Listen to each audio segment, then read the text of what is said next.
নমস্কাৰ বন্ধু বান্ধৱীসকল, জিকে ফৰ আছাম চেনেলটোলৈ আপোনালোকক স্বাগতম জনাইছোঁ।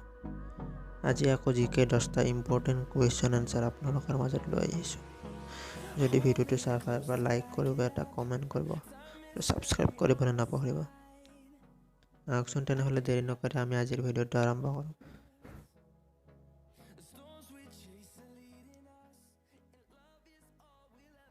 এক নম্বৰ প্ৰশ্নটো হৈছে যে বিশ্বৰ উচ্চতম বিমান ক্ষেত্ৰ ক'ত আছে?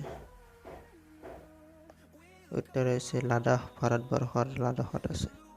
2 নম্বৰ প্ৰশ্নটো হৈছে বিশ্বৰ কোন মহাদেশক কলা মহাদেশ হিচাপে জনা যায়? উত্তৰ হৈছে আফ্ৰিকা মহাদেশক। 3 নম্বৰ প্ৰশ্নটো হৈছে পাপাই কাপোৰ উদ্যোগৰ বিশ্ববিখ্যাত ঠাইখনৰ নাম কি? ইংলেণ্ডৰ মানচেষ্টাৰ।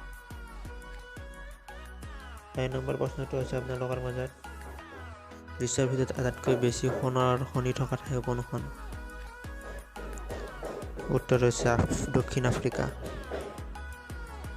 5 নম্বৰ প্ৰশ্নটো হৈছে আপোনালোকৰ মাজত বিশ্বৰ ভিতৰত আটাইতকৈ দ্ৰুতবেগী ৰেলগাড়ীখনৰ নাম কি? উত্তৰ হৈছে ফ্ৰান্সৰ TGV ৰেলগাড়ী ঘণ্টাত 574 কিলোমিটাৰ যায়। 6 নম্বৰ প্ৰশ্নটো হৈছে আপোনালোকৰ মাজত বিশ্বৰ সৰ্বাধিক কফি উৎপাদন হোৱা দেশখনৰ নাম কি? উত্তৰ হৈছে ব্ৰাজিল দেশত। 7 নম্বৰ প্ৰশ্নটো হৈছে বিশ্বৰ চাহ উৎপাদনৰ ক্ষেত্ৰত প্ৰথম স্থান লাভ কৰা দেশখনৰ নাম কি? উত্তৰ হৈছে ভাৰতবৰ্ষ। 8 নম্বৰ প্ৰশ্নটো হৈছে আপোনালোকৰ মাজত বিশ্বৰ বৃহত্তম ষ্টেডিয়ামখনৰ নাম কি? উত্তৰ হৈছে স্থায়ী ষ্টেডিয়াম। 9 নম্বৰ প্ৰশ্নটো হৈছে আপোনালোকৰ মাজত বিশ্বৰ আটাইতকৈ মিঠা পানীৰ হ্ৰদ কোনটো? উত্তৰ হৈছে কোৰিয়াৰ হ্ৰদ। 10 নম্বৰ প্ৰশ্নটো হৈছে বিশ্বৰ আটাইতকৈ ডাঙৰ বাৰাণ্ডাখন ক'ত আছে? উত্তৰ হৈছে ৰামেশ্বৰ মন্দিৰৰ বাৰাণ্ডা ভাৰতবৰ্ষত আছে। বন্ধুসকল, আজিলৈ ভিডিঅ'টো ইমানতে সমাপ্ত কৰিছোঁ।